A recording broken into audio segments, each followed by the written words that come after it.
The Coronation of Napoleon by Jaques-Louis David is a monumental artwork that vividly captures the coronation of Napoleon Bonaparte as Emperor of the French on December 2, 1804.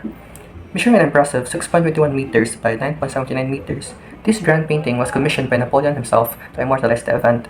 The scene is set in the interior of the Notre Dame Cathedral in Paris, depicted with intricate details and rich decor. The painting highlights the moment when Napoleon crowns his wife Josephine as Empress after crowning himself as the Emperor.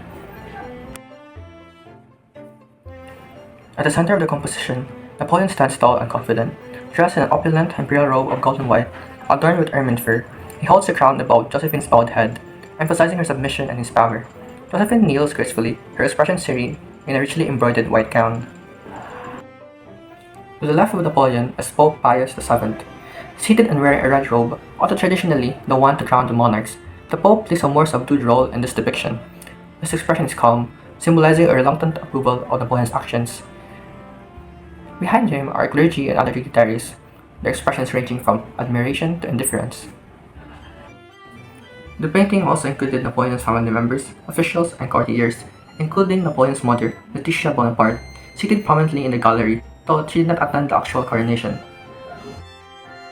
Overall, the composition is carefully arranged, almost like a stage performance. Light pours through the cathedral's tall windows, shining directly on Napoleon and Josephine, making them the center of attention.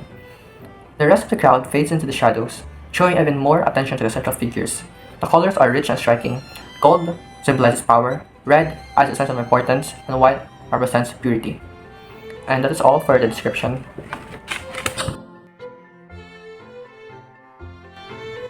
Jaques-Louis David's The Coronation of Napoleon is not just a historical depiction, but is also a masterpiece of design and technique. For the following slides, I'll be breaking down the elements and principles of design that makes this painting so wonderful and powerful. Okay, now first, let's talk about the composition. David uses a pyramidal structure with Napoleon and Pope Pius VII as focal points. The semicircular arrangement of figures creates depth and organization, guiding the viewer's eyes across the painting. The lowering architecture in the background, as you can see, frames the scene, reinforcing its grandeur. Moving on, we have contrast. If you focus your attention on the red box here in the slide, the dramatic lighting highlights Napoleon, making him the center of attention, while the darker background fades into the distance. We also see contrast in color. The deep reds and golds of the robe stands out against the cooler tones of the architecture. Now, again in the red box, even posture plays a role. Napoleon's confidential stance contrasts with the solemn expression of the clergy and Josephine's humble pose. Finally, we have movement.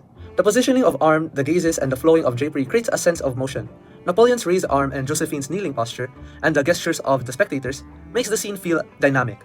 As you can see in the red arrows, the way figures lean forward and turn their head gives the impression of real-time action. It makes the viewers feel like they are witnessing history.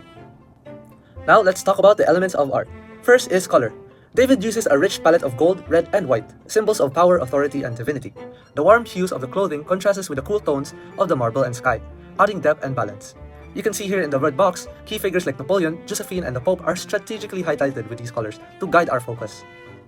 Moving on, we have line. Vertical and diagonal lines can be seen in the columns, banners, and raised arm, which emphasizes height and grandeur. The curved lines of the drapery and figures creates a natural flow.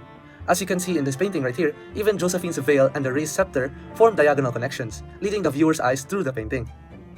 Okay, now finally, texture.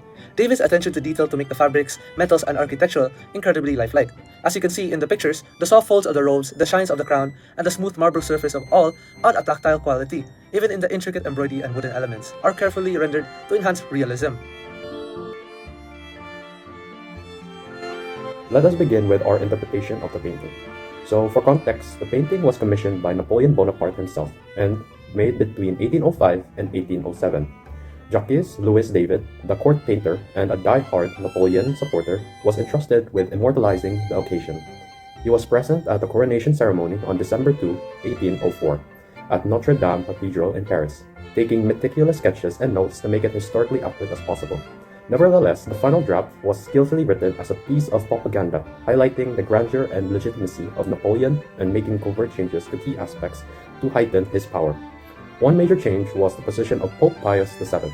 Although present at the actual coronation, he merely played a passive role, blessing the event instead of crowning Napoleon himself. David intentionally portrayed the Pope in a differential pose, accentuating Napoleon's supremacy. David also made changes to incorporate figures who were not present at the event, including Napoleon's mother, Letitia Bonaparte, idealizing the scene even more. There are many emotions and feelings that you feel when you look at this painting. One that is most prominent for most people is the awe and grandeur this painting feels. The enormous size of the painting and the rich textures produce a feeling of stupendous grandeur. This interpretation is from Napoleon's coronation moment being a spectacular and dramatic and theatrical event, which was designed to project an image of supreme power and divine right. The moment of self-coronation where Napoleon places the crown on his own head evokes pride, determination, and defiance, symbolizing his rejection of traditional monarchical and papal authority. Another sense of emotion you can feel is pride and authority. Self-crowning by Napoleon signifies autonomous power, shunning papal authority and consolidating his superiority. This deliberate break from tradition underscores his supremacy and reinforces the idea that he alone dictates his own destiny, setting himself apart from the monarchs of the past. Jaques-Louis David is a French neoclassical painter who was born in 1748 in Paris, France, and he was a dedicated supporter of the French Revolution and later Napoleon. His art combined clarity, symmetry, and political messaging, making him the perfect choice to document Napoleon's rise. The coronation of Napoleon captures the moment Napoleon crowned himself as the emperor in 1804 at Notre Dame Cathedral. The act was highly symbolic, rejecting the Pope's authority and establishing Napoleon as the ultimate ruler. The painting merges Roman, Christian, and revolutionary imagery. Napoleon wears a laurel wreath like an emperor of Rome, while Josephine's attire resembles classical drapery. Napoleon's golden laurel wreath directly references Roman emperors, reinforcing his image as a ruler chosen by merit rather than divine right. The ceremony itself was filled with Christian symbolism held at Notre Dame Cathedral and included a large presence of clergy. Revolutionary ideals are present. Napoleon's rule was framed as a continuation of the revolution's principles, even though he established an empire. Josephine's classical style dress was inspired by ancient Roman fashion, aligning with the neoclassical artistic style of the time. This Napoleon's coronation was intended to solidify his power after years of revolutionary disorder. By involving the Pope, he attempted to appease Catholics while maintaining governmental control over the Church. However, his decision to crown himself, a departure from convention, demonstrated his disdain of existing hierarchies. The event was carefully staged to project unity and strength, though tensions lurked beneath. Napoleon's mother, Letizia Bonaparte, is prominently depicted in the painting, despite boycotting the event. This alteration, like many others, reflects David's role as a propagandist, crafting an idealized vision of power. David's painting carefully arranges the central figures to reinforce Napoleon's absolute authority. By crowning Josephine himself, Napoleon asserts his control over his empire and rejects papal supremacy. The Pope, though was present, plays a passive role, reflecting the subordination of the Church to the state. The courtiers, clergy, and family members are placed strategically to highlight Napoleon's political alliances and dynastic ambitions, ensuring that the coronation serves as both a historical event and a propaganda tool. Artist participation as a propagandist. Neoclassical rigor. David uses neoclassical style to idealize the scene. Historical distortion, changes like including Napoleon's mother, distort historical facts to create a narrative of unity and approval. State propaganda. The painting portrays Napoleon's coronation as a revolutionary evolution of monarchy, blending tradition with imperial innovation. Jaques-Louis David's The Coronation of Napoleon is not just a historical painting. It is a political masterpiece designed as propaganda through neoclassical grandeur, historical manipulation, and a carefully crafted narrative. David elevates Napoleon's image, presenting him as a unifying and legitimate ruler. The painting masks political tensions and reframes Napoleon's rise as an evolution of monarchy rather than a break from revolutionary ideals. David's The Coronation of Napoleon actively engages its viewers through its monumental scale, creating an immersive experience that reinforces Napoleon's power.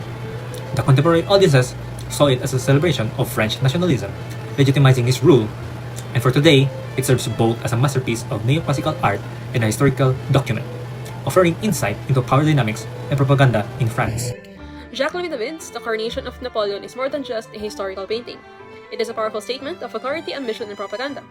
Through careful composition, symbolism, and artistic manipulation, David immortalized Napoleon as a leader who shaped his own destiny, blending imperial grandeur with revolutionary ideals. The painting's scale, lighting, and other details emphasize not just the event, but the narrative Napoleon wanted to tell, one of absolute power, legitimacy, and control. While Napoleon and Josephine shared a deep and passionate relationship, Their marriage was also marked by political ambition and personal struggles. In the coronation of Napoleon, Jaques-Louis David deliberately chose to depict the moment Napoleon crowns Josephine rather than his own self-coronation.